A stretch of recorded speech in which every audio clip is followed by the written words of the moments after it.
अहमदनगर राष्ट्रीय समाज पक्षाचे राष्ट्रीय अध्यक्ष महादेव जानकर यांनी स्वतः 3 महिन्यांपूर्वी नगर दक्षिण लोकसभा मतदारसंघातून माझी उमेदवारी जाहीर करत मला तयारी करण्याचा आदेश दिला होता।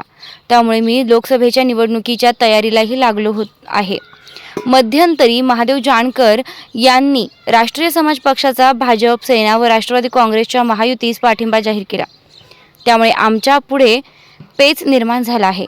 मात्र रासपच्या जिल्हा पदाधिकाऱ्यांचा व कार्यकर्त्यांच्या आग्रहामुळे मी लोकसभा निवडणूक लढवण्यावर ठाम आहे। मी पक्षाचा प्रामाणिक व सामान्य कार्यकर्ता आहे। त्यामुळे पक्षाचे अध्यक्ष महादेव जानकर यांच्याशी 21 एप्रिलला चर्चा करूनच पुढील निर्णय घेणार असल्याचं सांगितलं।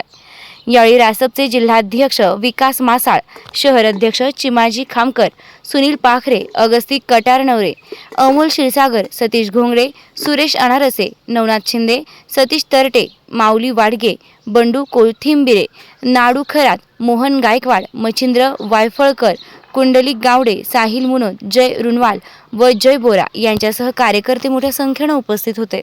नमस्कार, मी रवींद्र कोठारी, प्रदेश सचिव, राष्ट्रीय समाज पक्ष। आज मी कार्यकर्त्यांसमवेत चर्चा करण्यासाठी मीटिंग बैठक आयोजित केलेली होती आणि या मीटिंग मध्ये आमचं सर्वांनी मते असं ठरलं की तुम्ही उमेदवारी करा म्हणून मला कार्यकर्त्यांनी आग्रह केलेला आहे। परंतु राष्ट्रीय समाज पक्ष हा महायुतीचा घटक झाल्यामुळं आता आमच्या पुढे थोडा पेच निर्माण झालेला आहे। तसं मला जानकर साहेबांनी लोकसभा निवडणूक लढवण्याचा आदेश दिला होता, परंतु आता जे काही पेच निर्माण झालाय याबाबत येत्या 2 दिवसात तोडगा काढून मी निवडणूक लढवण्यावर ठाम आहे। एवढंच तुम्हाला आजच्या निमित्ताने तुम्हाला आश्वासित करतो आणि मी एक नगर दक्षिण मधला लोकसभेचा उमेदवार आहे, एवढं मी तुम्हाला आज सांगतो। जानकरांनी तुमची फसवणूक केली असं वाटतं? नाही, असं काहीच नाही सर। आता त्यांची उमेदवारी जाहीर झाली, मात्र तुमची जाहीर झालेली उमेदवारीला टाकली चालूच असतं। आता कसं असतं, हा पक्ष आहे, ह्याच्यामध्ये सगळ्याला न्याय देता येत नाही, त्यामुळे तसं म्हणता येत नाही। काय तुम्ही सध्या रासप बरोबर आहेत ना? मी रासप मध्येच आहे ना, रासप बरोबरच आहे ना।